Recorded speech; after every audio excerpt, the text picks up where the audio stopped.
like to call the Safety Committee meeting to order, Twinsburg Government Center, on Tuesday, March 8th. I will call the roll. Mr. Bellin? I'm here. Mr. Scafidi is present and momentarily detained. I am here. The chair, Scott, are in addition this evening. We also have the entirety of council, the mayor, law director, and our esteemed chiefs of public safety. Shannon, do we have any audience participation this evening? There is none. All right, seeing none, we will move on to the next item on the agenda, which is emergency and disaster operations. I believe that is you, Chief Morgan. Welcome. Good evening. Chief Mason And Chief Mason. had to run. We'll be back momentarily. All right. So just thank you for the chance to come and talk to you about safety operations and emergency operations in the city. We started meeting shortly after the first of the year and discussing some of the things that we need to look into and address and develop. So this is kind of a product of that, and just some things that we thought you would want to be aware of as we move forward. So the primary departments that we've been that have been incorporated in the meetings we've been having are police, dispatch, fire, and public works. And we've been meeting the chiefs and our seconds and appropriate staff to discuss just some of the different dimensions of our operations in general. And out of that, we've had some good discussions on things we need to start working on. And as we look at the operations of these three, or of these departments for, again, day-to-day operations and emergency operations, we have to look at the different modes. And there's the day-to-day operations, you know. So we look at how we're operating here in, you know, the city of Twinsburg, this size with this kind of population. You know, we know we're going to have some EMS runs. We're going to have some fire calls. We're going to have some car accidents. We're going to have an occasional assault. We're going to have things stolen from stores. So those are kind of things you plan on as a administration and look to address on a day-to-day basis, and staff accordingly, equip accordingly, and train accordingly to cover those bases and make sure that we are taking care of those operations. And ultimately, you know, part of that is making sure we have enough to cover, plus a little, you know, ideally a little bit of reserve resources, so any of that day-to-day stuff isn't really taxing us. It's just part of the daily operations. But then occasionally we're going to have to deal with expanding operations. So that you know, that car accident ends up being 3 or 4 cars. It ends up being, you know, maybe a school bus or something of that nature, something on the freeway rolled over with traffic jam. You know, that assault or a domestic issue turns into a barricaded individual in a house. So things start to expand from there. So on the police side, and Chief Mason will chime in here if I get out of my lane too far, but like on the police side, so they'll be looking at potentially calling the sheriff's department in to help. Maybe the State Highway Patrol, the sheriff, or SWAT may be necessary, and it can expand from there.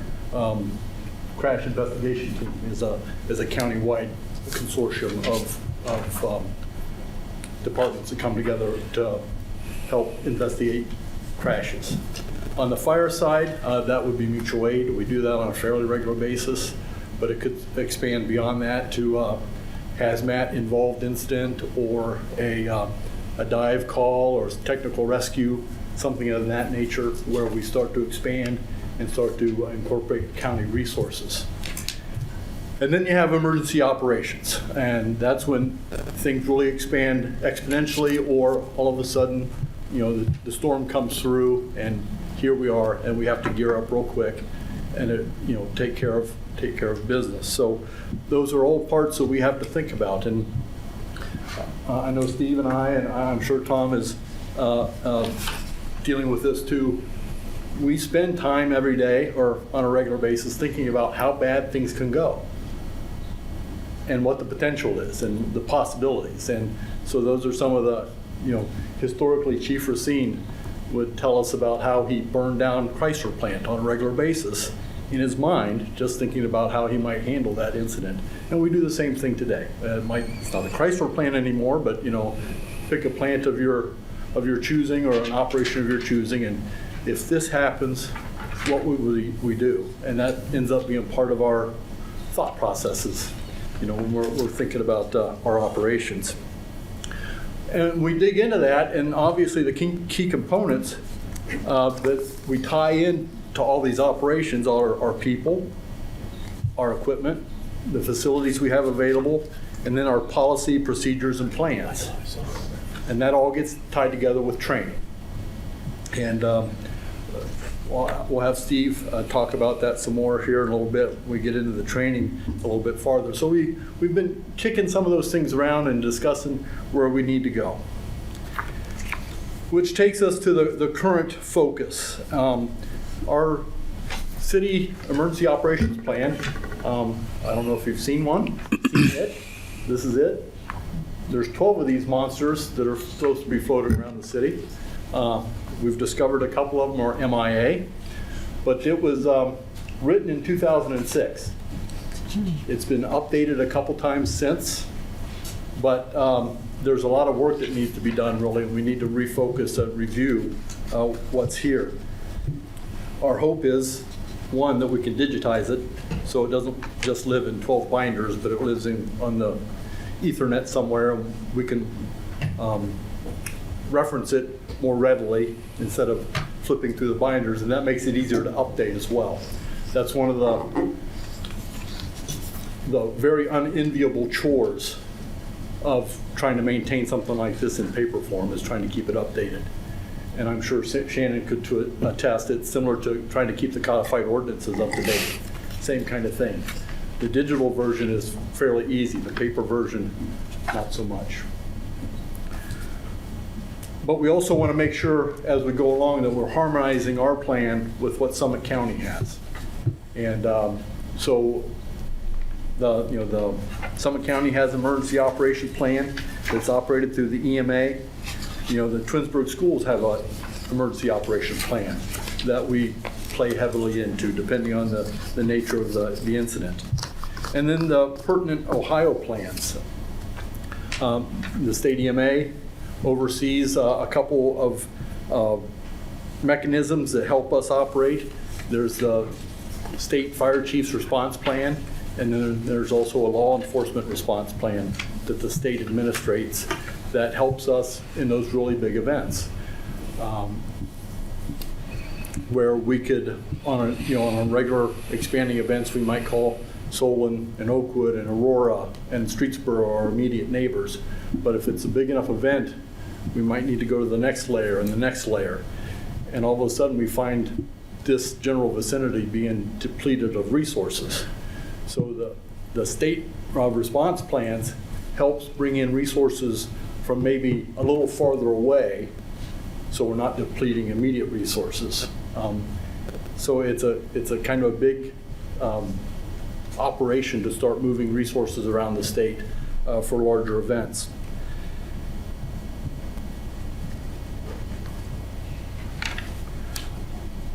So one of the things, and I don't know that you're aware, going back to the reference to the Summit County plan, the city of Twinsburg helps support Summit County EMA and the emergency operations, the special operations teams in Summit County. This year, I think we paid a little over $10,000 was paid to Summit County. A big chunk of that goes to help operate the EMA in Summit County, and another portion of that goes to support special operations.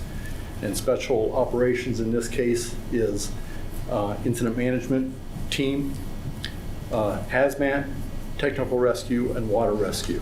So those are cooperative efforts brought together by the whole county. We help support that in that we have people on the technical rescue team. We have people on the IMAT team and the dive team. We are engaging a couple new employees on the hazmat team. So we try to play our part in being engaged in those teams and supporting those efforts. Because again, we want to be able to handle our day-to-day stuff, but we have a lot of exposure here in Twinsburg. We're still one of the highest concentrations of hazmat in Summit County, and we've done real well in the past probably 10 years or so. We have not had a lot of events, but just like we're finding here in the city, we're finding in our operation, we're finding it in the industry around us, and that is changing personnel and the loss of institutional knowledge of what goes on here and then what goes on in our companies that are out here in the vicinity. In the mid-90s, we had the hazmat team here in town on a regular basis for incidents that were happening up in the industrial park. That's faded. That we've got better management, safety management in the companies up in the industrial park. But a lot of those, we're seeing new faces all the time when we go in to inspect some of these places. That safety manager that's been there for years and years and years isn't there anymore. And of course, when budgets get tight, in a lot of corporations, some of these safety planning and those kind of things are some of the issues that get cut in budgets. So, the same kind of thing here. We've got turnover in personnel. We've got new leadership at the police department. We've got new supervisors at the public works. We've promoted new officers in the fire department. We have new department heads. We have new council members. There's been a lot of institutional knowledge that has left the city, and we need to make sure we're keeping our plans up to date, retraining people, and making sure that the administration and the people that we have now can react to whatever incidents we have. One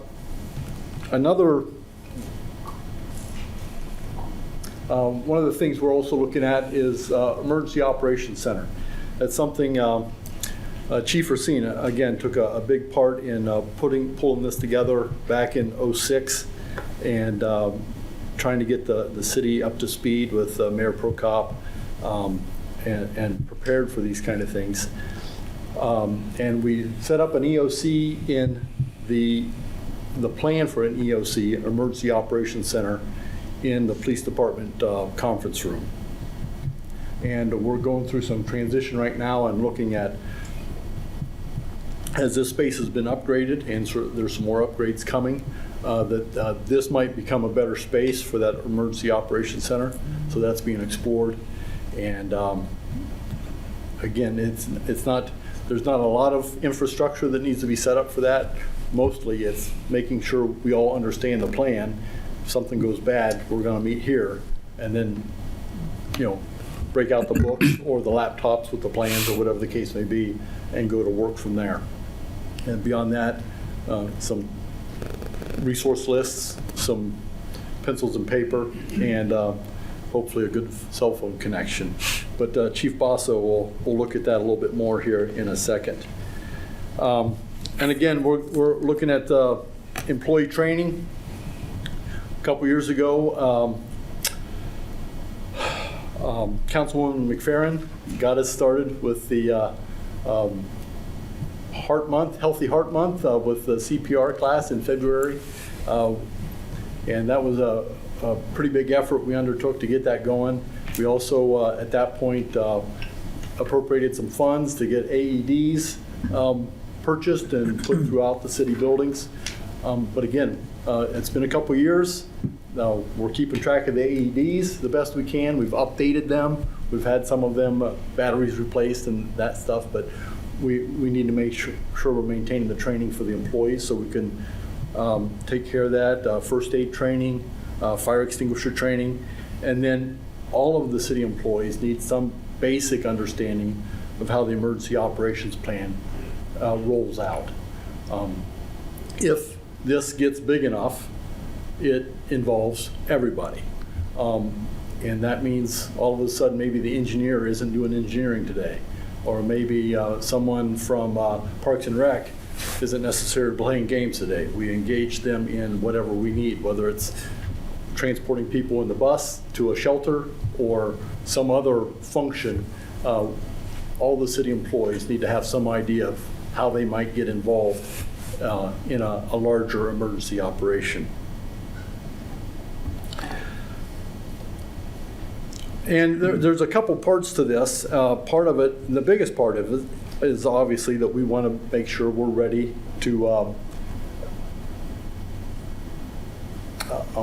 I'm sorry, I got ahead of myself. There we go, that's the one I wanted. So, obviously, we want to be prepared to do the job right when the event happens, but there's some other intangibles that go along with this, and that is FEMA grants, and for the most part, FEMA grants. Some of the grants that we pursue, the city pursues for different purposes, mitigation purposes, are depending on us being compliant with NIMS training. And NIMS is a National Incident Management System, and that ultimately means that goes all the way up to city council members and the city council president, and whoever might take the mayor's place in putting signatures on things if the mayor happens to be out of town. There's training for everybody. And so we're going to, and Steve will talk about this a little bit more here momentarily, but we need to make sure we're going to be looking at that, making sure all the appropriate employees, department heads, supervisors get caught up on the training they need so we stay compliant in that regard. And then we need to, once we get some of that training out of the way, we need to then put it into, yes, Bill?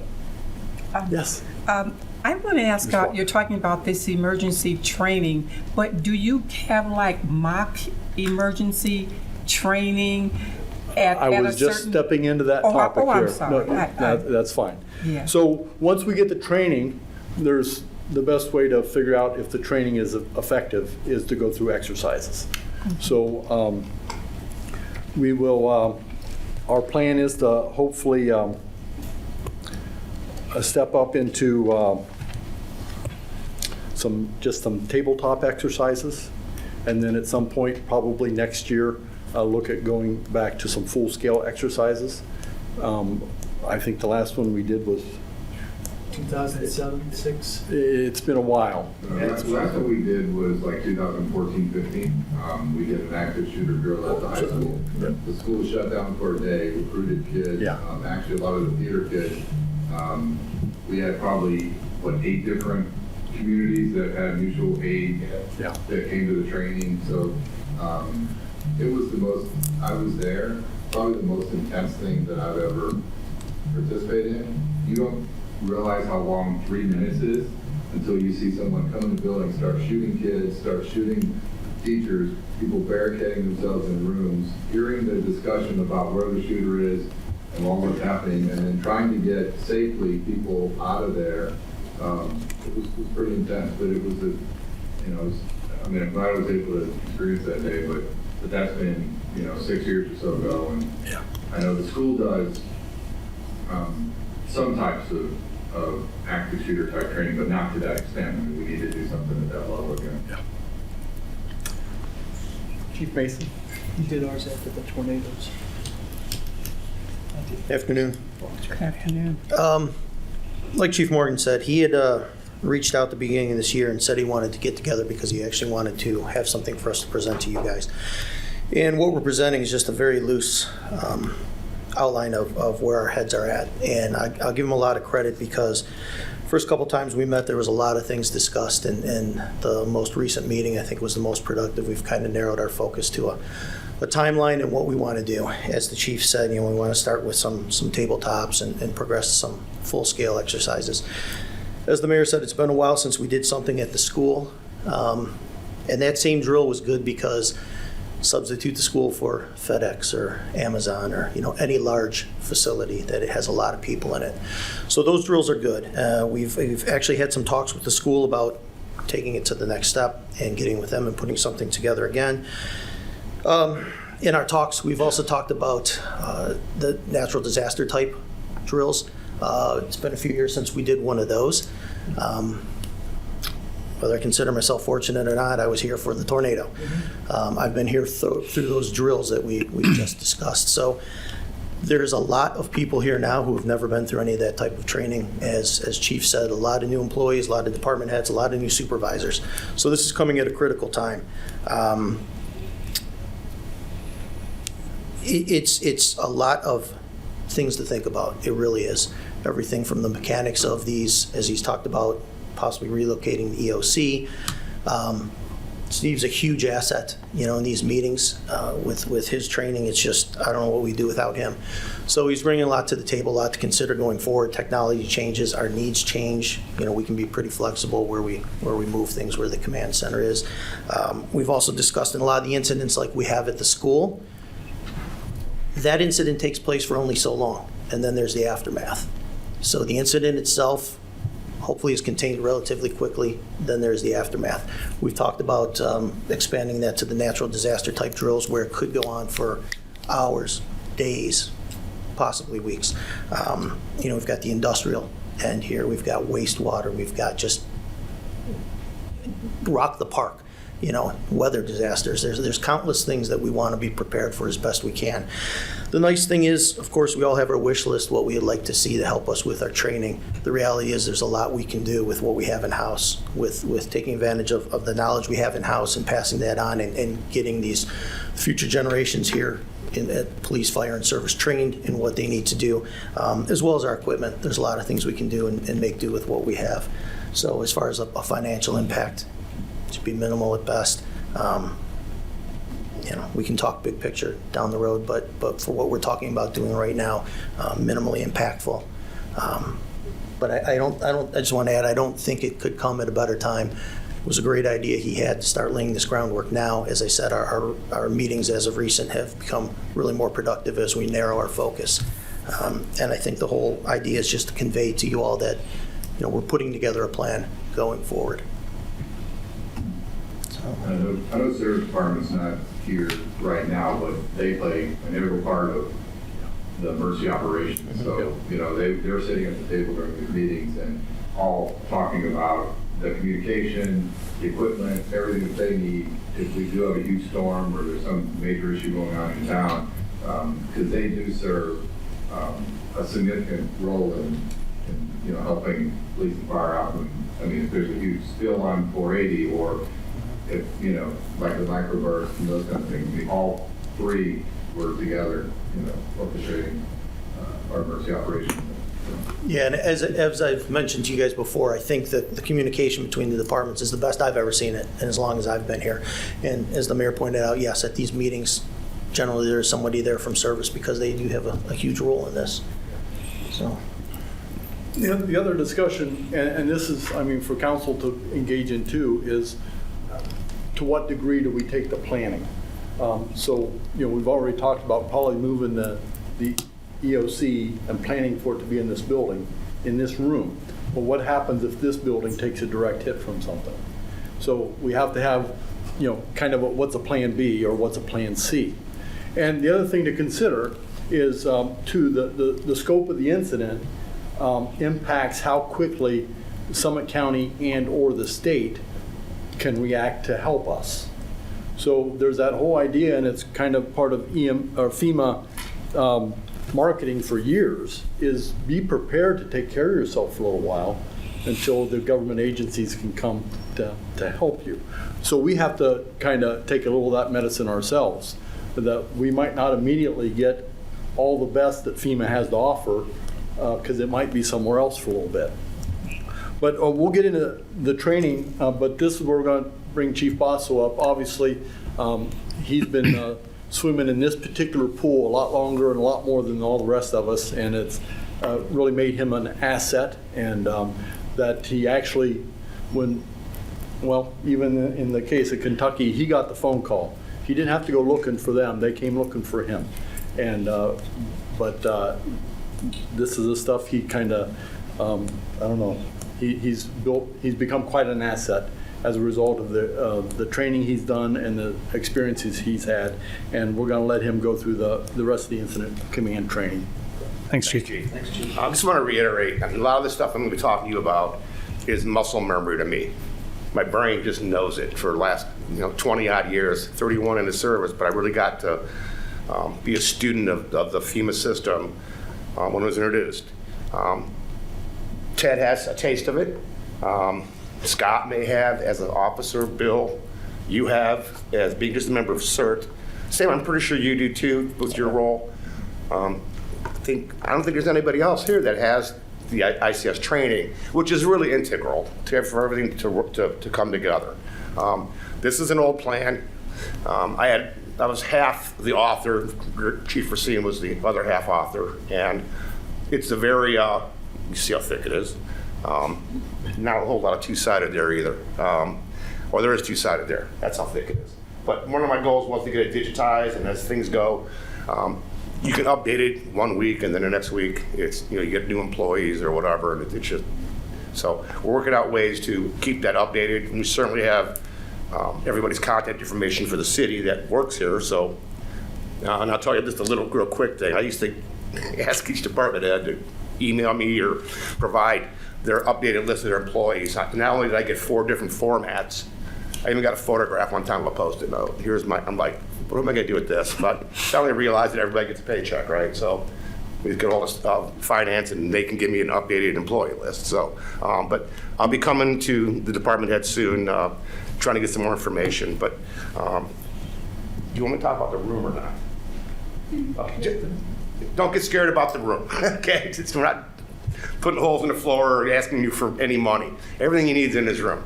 And there's a lot of other stuff that happens to be happening at the same time that it's advantageous for me to sit down with Mark and the IT folks to see, do we have network connections in here? Everybody's got a notebook or in cell phones, and how is the reception and that kind of stuff. Everything, this room is perfect.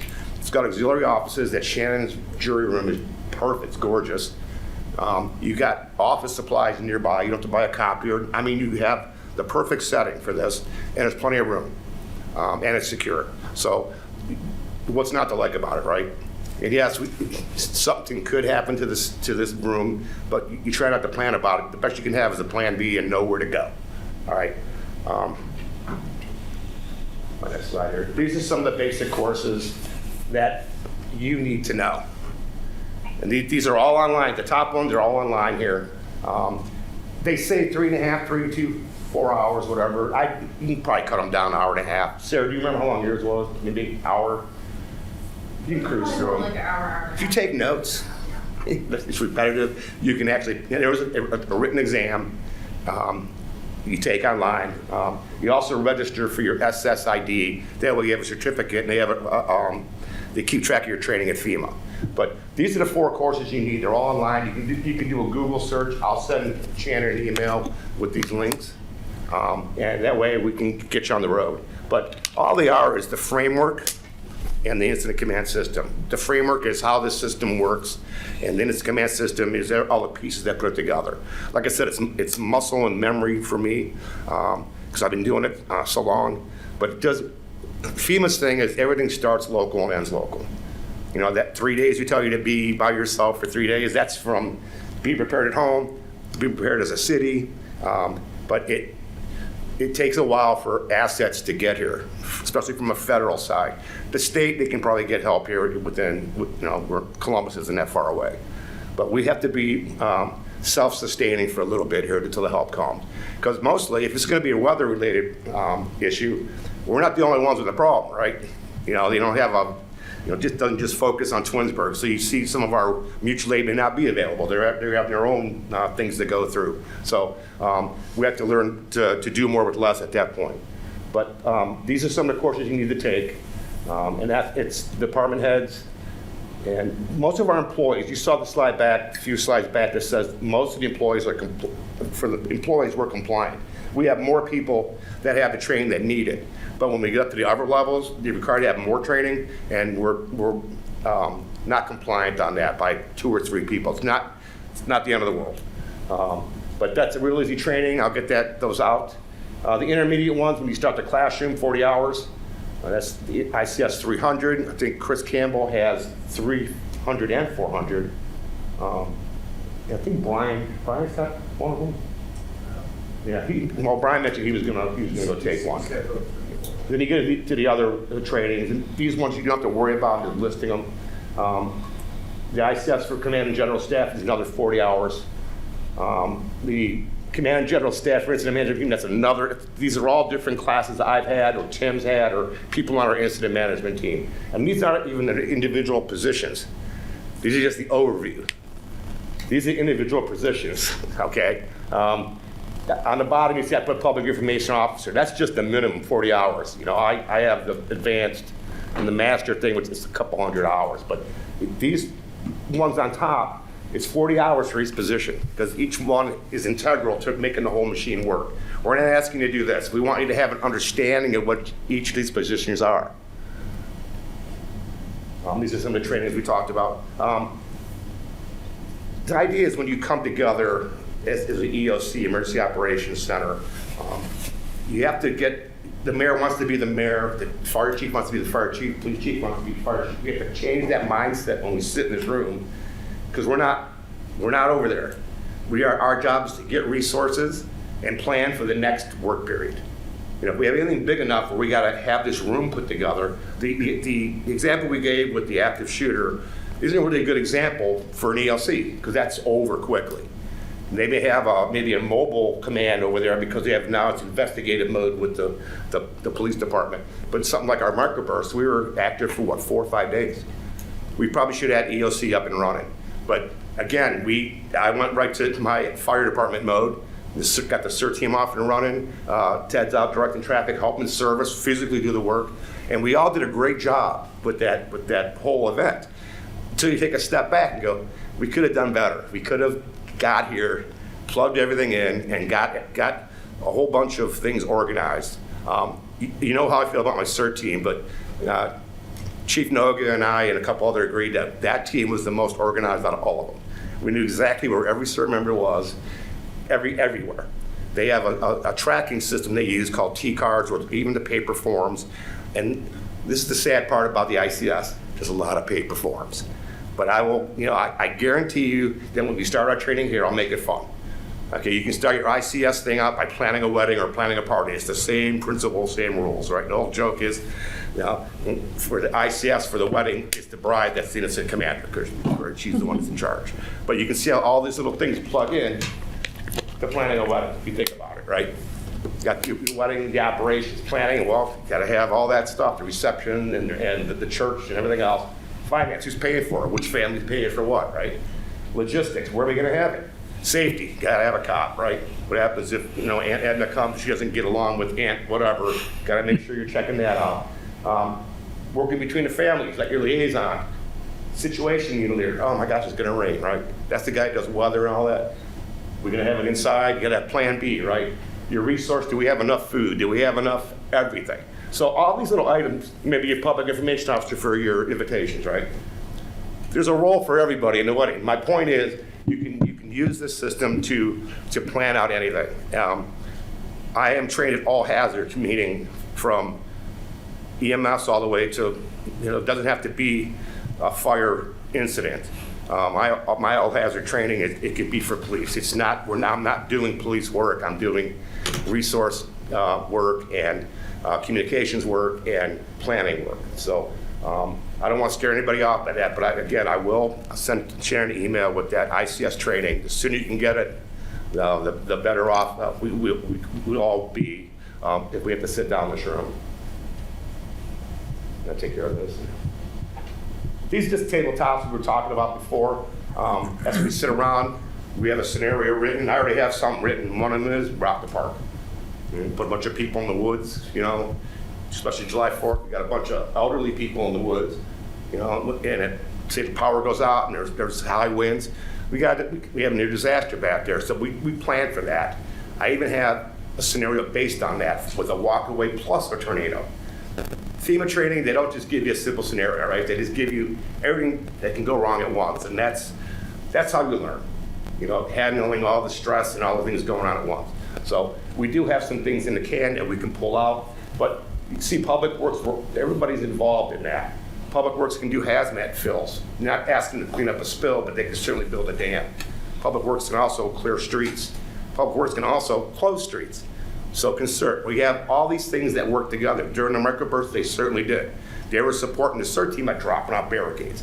CERT team closed, police told us which roads they closed, told CERT went to the area, service dropped out barricades, and they were able to go out and do stuff working on getting trees off roads and everything else. So there is something for everybody when it comes out at the Emergency Operations Center or in the plant. The ELC setup and functions, that's a drill in itself. How quick we get it. Room's perfect, like I said, it's all modular. You bring the tables in. That's got to be part of our training, right? First one in here, you start grabbing tables out. If we do it enough times, it becomes muscle memory. Maybe you got your white book, maybe it's just a thumb drive. If you got your notebook, your cell phone, you start that. You start with those things. That's all you need to start with. There's some ideas: search and rescue, some triage transport, like an active shooter. That could be a hazard mitigation. Threat removal is mostly law enforcement. Damage assessment, your engineering people, building department people, and their inspectors, right? They can help us on that damage assessment the day after a tornado, the day after a microburst, starting with our infrastructure. Utilizing the ICS and the EOC, they both go together. And there's your participants. You notice they're the same ones. At some time, we invite the schools and also the township of Lemenderville. Our schools, don't forget that's 3 minutes. There's 3 jurisdictions there. So that's good to get it with our partners in our neighboring municipalities and just getting us all on the same page. I think that's it. Joint Information Center, that is something on my end. I couldn't stop typing, so I typed this slide up. It's got big to me. Whenever you get a big event, and the way we teach it for the PIO is everybody that's got a dog in the hunt has a message. So you may have a PIO or a spokesperson from the schools, spokesperson from the city, spokesperson for the township, or maybe a private industry if it occurs there. It's giving everybody on the same page. Same with the EOC, but they're in a different room. They're in a little smaller room and they're composing messages or alerts, press releases, whatever you want to put together during your disaster or your event. Determining your channels. We did a pretty good job here a couple of years ago. We had Hennis Communications in, and everybody that answered the phone went through this 4-hour crisis communications training. It's kind of neat. So it gave them a taste, but we need to have that again for a couple hours. But that's on my end. Press conference activity. I asked Shannon where the whiteboard was in the jury room. That's not a jury room to me. That's your press conference prep room. It always has been. The whiteboard's important because it gives you a roadmap on who's standing where and our messages. So there's another training. I haven't brought it up yet, but we need to train on a press conference here. We haven't done that in a long time. For the slides. We didn't intend on talking tonight, but I'll talk about this stuff all day. All right, so. Thanks, Chief. Thank you. Thank you. That's really the presentation. We just wanted to, have the conversation, inform you. I don't know if any of this has rattled a question loose that you might have. We can answer some of them now, but public safety is one of the chief responsibilities of local government. So we're trying to fill our roles as best we can and make sure we're covering the bases. And everybody has a part to play in it. So any questions, comments, thoughts, concerns? This presentation just reinforces the fact that how lucky we are in Twinsburg that, the 3 chiefs that were here this evening presenting to us, just the fact that you guys are thinking about this stuff and clearly have put a lot of time and effort into it. We're very lucky. Thank you very much. You're welcome. I'm certainly not opposed. I know that safety committee doesn't meet necessarily as often as some of the other committees. If you gentlemen in your collective wisdom, want to try and utilize some of that time where you have the mayor and council and everybody in the room together. I don't think anybody on the safety committee would have an issue. I mean, we've got those dates on the schedule. They're planned already. There isn't always an agenda, and Shannon will reach out and say, hey, do we have issues? I don't have any, Greg doesn't have any, you know, and then Sam doesn't, next thing you know, we cancel it. Maybe we shouldn't cancel it. Maybe we should use it for a Steve talk. Yeah, I mean, but on a serious note, you know, again, I don't know if any other members of the safety committee would have an issue with that, but for an I certainly hour wouldn't. before a caucus meeting, I think it's maybe a wasted opportunity going Well, forward. and that's kind of the way I felt, and I talked to Shannon in the last year. It's like, whenever we've had a safety meeting go by, it just felt like a missed opportunity, because there's always room for improvement. Sure. So if we're not taking advantage of those opportunities to make it better, you know, we're just kind of setting ourselves up for maybe complacency and thinking everything's okay, and we'll handle it, whatever, we'll handle it, you know, and we need to probably be more diligent about being intentionally in the planning process all the time. Yeah, I mean, I don't, does anybody on the committee have any issues with, Not at all. all right? I think it's a great idea. When she reaches out and says, you know, anybody have anything for the agenda, that's the time to jump in, and, you know, you guys just give the word and we'll have that meeting. Well, and if you have any specific questions that we could speak to, that, you know, a little bit of lead time would help us too, and just pulling together the information to, you know, maybe answer the questions you don't know. Right. So, Sure.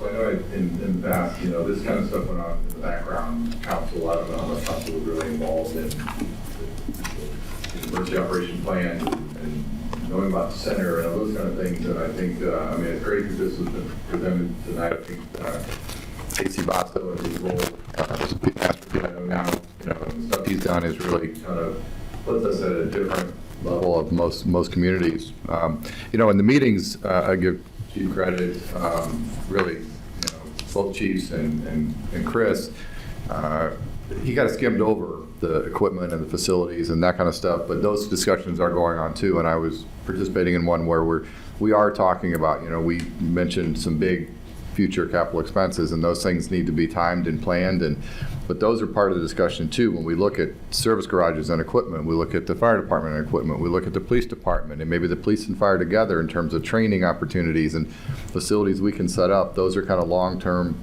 goals and things that are being talked about, but right now I think the current focus is on, you know, updating our plan, making sure we have, you know, our emergency operations center set up, ready to function, you know, because like for the microburst, we all pulled into that conference room over at the police station, and we're like, okay, let's get back out there. You know, it's like, you know, it's like, okay. It's really now that I think you're at a different level now than you were back then when that happened, and now understanding how that functioned. Yeah, we need to be in a room focusing on a lot of different issues to really help everyone that's out on the streets. You do it after action is to have it. Yeah. And then act on it. Yeah. And you know, it's not raining, so why fix the roof? Mm-hmm. Or it's raining, so I can't get up and fix the roof. You know, we want to avoid those two types of days. Right. Do you guys have a specific timeline that you're shooting for to have this plan updated? we haven't been so brave as to set Okay, a timeline I was just curious. yet, That's because fine. there's a lot Yeah. of work to do Right. here. Mm-hmm. You know, we're in transition with the HR director's out right now, so there's Okay. a I lot was of just things just moving pieces right now that I think once those settle down, we can make some, you know, pretty quick work of it. But yeah, it's one of those things too. I don't know if you've considered it, but this isn't a public document. You know, so we can't get too many people involved Sure. in the discussion. We can't make a lot of public hearings or something like that, because ultimately there's operational security issues we want to keep in mind when we're doing this kind of stuff, because there are people in this world who would take this kind of information and use it against us. Sure. Sure. You know, so, but I don't. We don't have a timeline yet, Okay, but we're that's gonna fine. I get was just the ball curious. rolling, and start eating the elephant is what it amounts to. One bite at a time. Yeah. All right. Does anybody, any of the members of council have anything for the chiefs? I just want to add Absolutely. that, when Chief first talked about getting together and having something to present to you guys, obviously I hadn't been to a safety committee meeting, so I wasn't really sure what to expect. And he told me I want to have something somewhat comprehensive, let them know what we're working on, rather than what it's typically been in the past. So as I said, from that initial meeting where we were throwing all kinds of stuff against the wall to where we've kind of started to focus, on a few things. To your question, that, Chief has asked us all to go through our manuals, each department, tighten some things up, do some revisions there. And what it's made me realize, and I'm sure the others, is how much some of my people, especially new people, need to be trained up in this stuff, how critical it is. It really woke me up to it. So it's almost like it's a two-phase plan, I think. We have our long-term, we talked about starting with things like this, then getting into some tabletops and planning some scenarios and doing them right. But in the meantime, we're seeking training for our number 2s and 3s, revising these things, getting things in place that in the meantime we can do just to tighten this all up. So it's great. It's really good. I talk about teamwork all the time, and it's not just teamwork in my department or the FD. It's police, fire, Across the board. service. Yeah. You guys, it's Twinsburg. So I just wanted to add that. Thank you. Thanks. Appreciate it. Wonderful. Thank you. Thank you, John. Thank you, guys. Appreciate it. All right, moving on. Unfinished business, new business, miscellaneous. Mr. Bellin, Nothing further. Mr. Scafidi, I'm good, thank you. any members of council, mayor? Nothing else for me. Mr. Vazana, you good over there? I'm good. All right. There are no absent members to excuse. Our next meeting date, which will definitely have an agenda and be kept, is scheduled for Tuesday, May 10th, 2022. Just, sorry, two quick things. Yeah. I know we did not, we had minutes from the previous meeting. We did not approve those. I don't know if, do I need to amend the agenda? Meetings, minutes, didn't we? And did we not have to re-elect him to the chairmanship? Right, that was my next, yeah. Do we need to We talked about re-elect? that today. I thought we were going to do that. 2022, you guys have new members, you said. Okay, so I would like to make a motion that we elect Mr. Barr as the chair of the safety committee. May I have a second? I'll second. Okay. All right. All right, and I would vote in the affirmative? All right. Yes. I'll vote for myself. Okay. I guess seems a little self-serving, but all right. So that passes 3-0. Okay. I always vote for myself. Yeah, but you're mean. And then I would also like to make a motion that we accept the meeting minutes as submitted by Mrs. Collins. May I have a second? I'll second. Mr. Scafidi seconds. All in favor? Aye. All right, passes unanimously. Mr. Bellin, thank you for the housekeeping. I appreciate Thank you. it. Thank you for electing me as chair. So again, our next meeting date, Tuesday, May 10th. Let's not let that opportunity go to waste. And with that, we will adjourn the Safety Committee meeting at 6:48 PM. Thank you.